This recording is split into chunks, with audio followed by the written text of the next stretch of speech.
Hi, welcome to part 1 of the ruko assa Abloy video school. The 4 keys you see in front of you are no longer considered secure. They are 5-pin.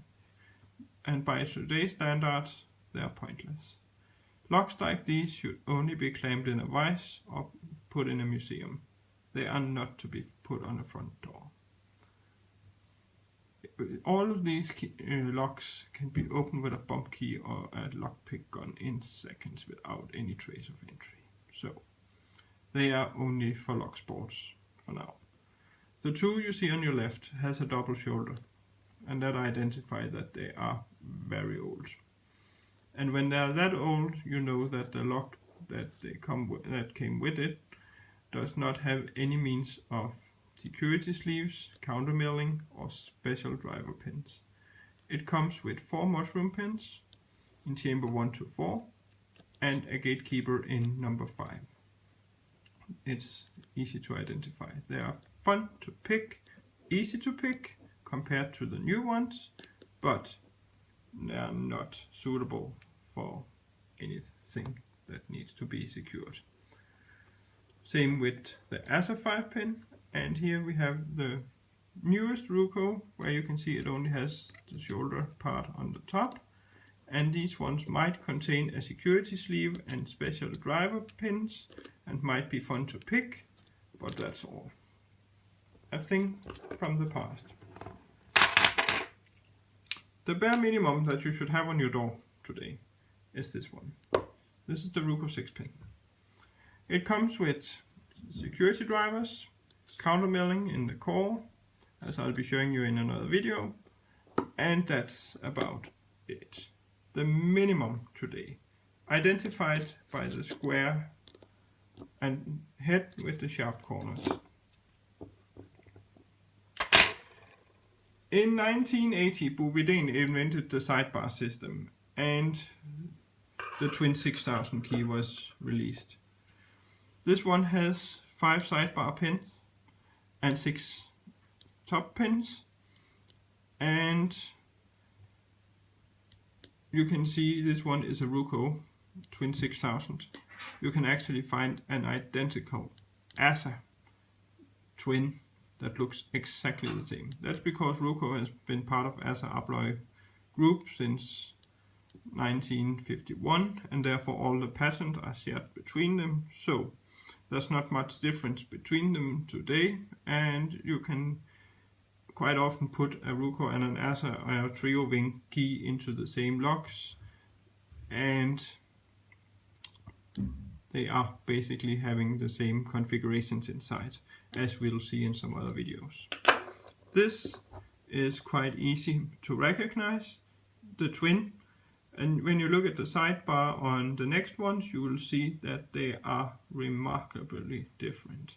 But this is how to identify. The completely square head is how to identify the ruko twin. Again, a thing from the past. The patents are expired on this one. It has been around for 35 years or more. A thing from the past, only suitable for the museum.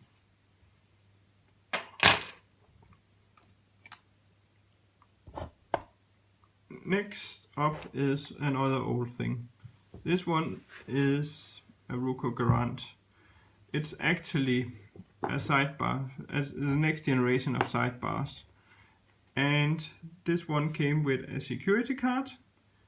And let me see if I can find one.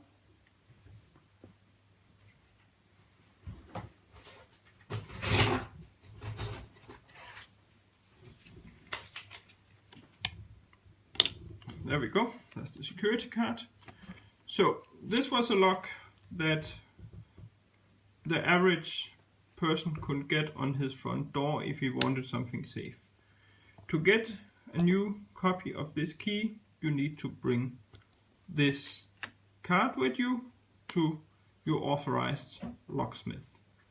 This is also old, and there are more generations of these now, so another historical thing, but great for the museum.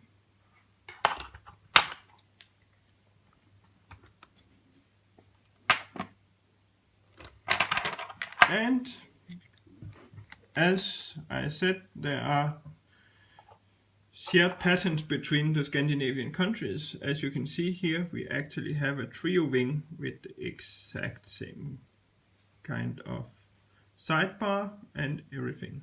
This is the triowing twin.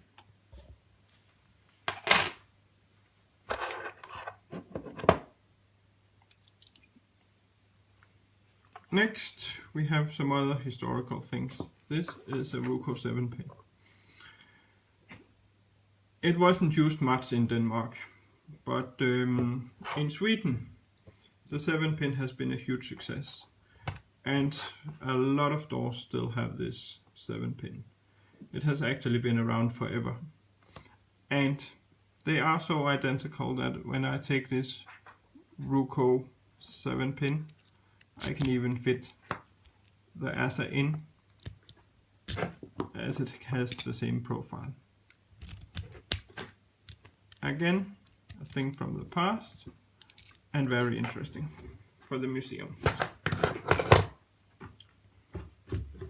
Then let's go into some of the modern part. This one is, as well as this one. Yeah. These ones are the ruko DP and the ruko Garant Plus. This one is for master keying, this one is for the average user. This one also comes with a security card that is required for having extra keys made. You need to present this card to your locksmith to have an extra key. So you can give this key to a friend or construction workers, and you know when you get your key back, they have not made any copies, unless you provide them with the card, of course. But this is your personal card. And this one, as we might be able to see, there's a different type of sidebar, and it actually contains 10 sidebar pins down here. And these are not spring-loaded as like the other ones. These ones are manually trapped by this funnel here at the end and aligned as it slides through. This one is the highest security level that you can get for a reasonable amount, and this is what you should have on your front door if you want to be safe. This one can actually be purchased as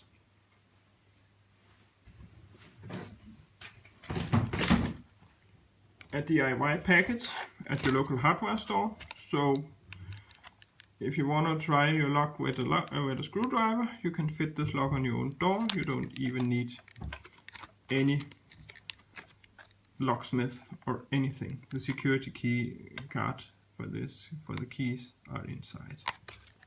This is the good stuff. It's expensive, but worth it. If you don't want to go all the way to that, you can go with something like this. This is the ruko 1200. As you can see, it also has these rounded corners as the other modern keys. And this one actually has 12 cuts, but only 6 pins. But every one of the 6 pins has 2 different cuts. And I'll go into details about those in another video. But this is how to identify the ruko 1200 or the D12. From when you look at here, it has the D profile. So these are some of the keys. Then we have some more special ones. You also have a triowing 7-pin here.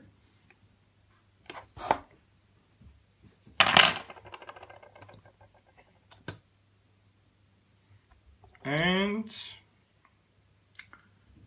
when we look at, we have some ruko assa padlock keys that we'll be going into details about soon. In the next video we'll be looking at all padlocks. So as you can see, this one actually has the assa shaped head, but it says ruko. And This little old padlock actually is a 6-pinner. So more details about that in another video. I think that was the basics for tonight. See you in the next video. Bye.